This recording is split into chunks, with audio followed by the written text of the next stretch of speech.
This is a tutorial video on how to install Linux Ubuntu in its while. First, you have to select your language. Sample. This. But we need to select English to understand.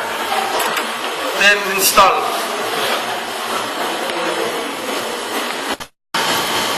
Next, select your location. Find where you from. Philippines. Then set your time zone. Then click forward.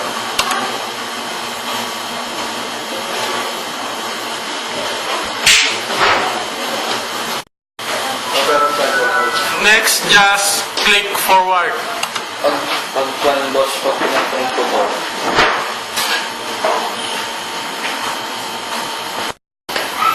To prepare this space, click specify partitions manually. Then click forward. Then click forward. Prepare partitions. Click new partition table and continue. Click free space, add. Head for the new partition, primary, and partition size. Then select your file system, x64, and mount point. This. Then click OK.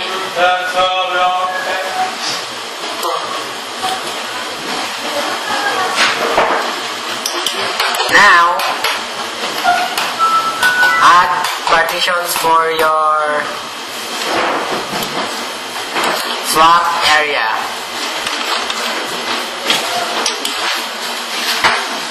Swap area is 2 times of your RAM.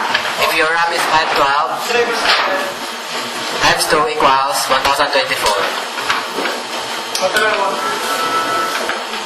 File system. Select swap area and click OK.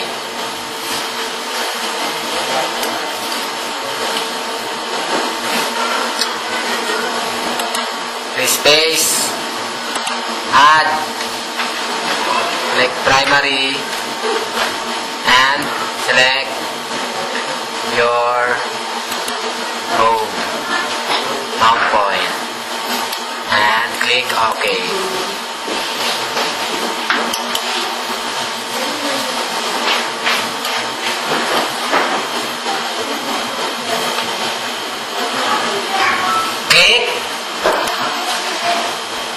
Where you want to install your Linux, just check and forward. Now type your information detail. Sample, my name. Then what name do you want to use to log in? Sample this.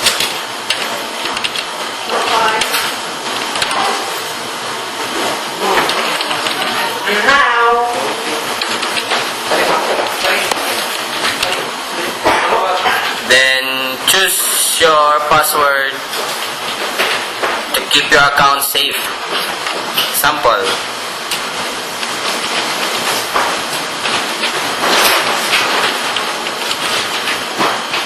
Then re-enter your password you choose. Then erase the desktop. Then click forward.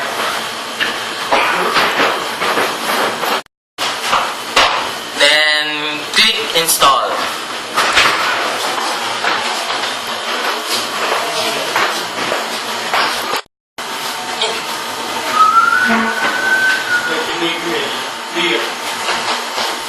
Pwede nyo bibili kasi. Yeah. Diba? Bye. Dali mga kasalita. Then, pick your username, then enter your password.